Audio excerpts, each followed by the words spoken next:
Oh, it's so important, especially when you're trying to build a brand or a personal brand. I discuss that quite a bit in my book, Known. I talk about this process, this path. How does someone become known in the digital age? And one of the key factors is consistency. You know, a couple months ago, someone sent me a note and they said, Mark, you're part of my day. You're how I start my day. I get my cup of coffee and I open up my email to see what you've written today. I've become part of the fabric of that person's life.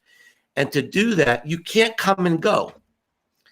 And when I do some coaching around personal branding, and when I take on someone, one of the prerequisites is, are you going to stick with this for 18 months? No excuses. You know, you've got to hang in there and give it a chance to work. I'm only going to work with you if you promise you're going to work on this for 18 months, because if you can't stick with it for 18 months, it's not going to work. You can't. I got the biggest laugh. Some guy called me up for some consulting call and he said, I gave up on blogging. I said, well, I'm looking at your website here.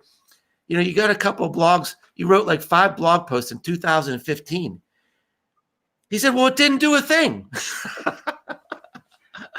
And, you know, those are just expectations that are way, way, way too high in this world of content shock, where we're overwhelmed with information density and overwhelmed with choices. You've got to work hard on being relevant, interesting, timely, entertaining, and superior. And you can't sit still. You got to keep improving, and that's how you stand out today. And you've got to do it consistently. You can't come and go out of people's lives. You want to develop into a habit. What's your blogging schedule or content production schedule look like, Mark? Can you give us a? I've posted sort of on average 2 posts a week for the last 10 years, really without fail.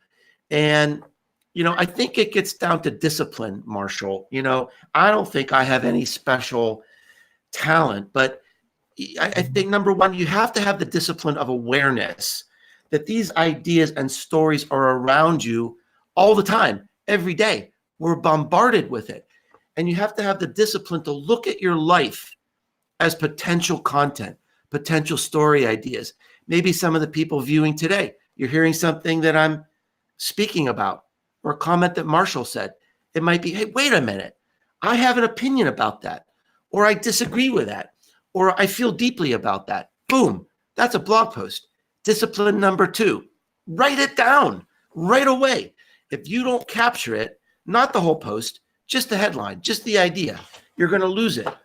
Number 3, set time aside to do it. Schedule time to create content, just like you schedule time to go to a coffee shop or to go work out or to go have a date with your significant other, right? You've got to schedule it like it's a meeting, like it's important. If it's a priority, make sacred time to do it. And then whatever you do, make sure that time that you can relax, that you're not distracted and you're not pulled into other things. To be creative, you've kind of got to let your mind flow a little bit. And if you stick to those disciplines, it works. I've got so many ideas. I've got a backlog of 260 unfinished blog posts. I've got 25 blog posts already written that if I get sick or I have to go on a business trip, boom, boom, boom. I got weeks that I can cover because I'm not going to miss. Because the thing that's always in my mind, and I think this goes back to the last question about influence and trust. The thing that's in my mind every time I create a piece of content, whether it's a blog post, a podcast, or a book, is I will never let you down. This is always going to be worth your time. I'm not going to sell you. I don't have an agenda. I'm going to be honest. I'm going to teach you something. I'm going to make you think every single time. And that's what builds trust, and that's what builds a personal brand.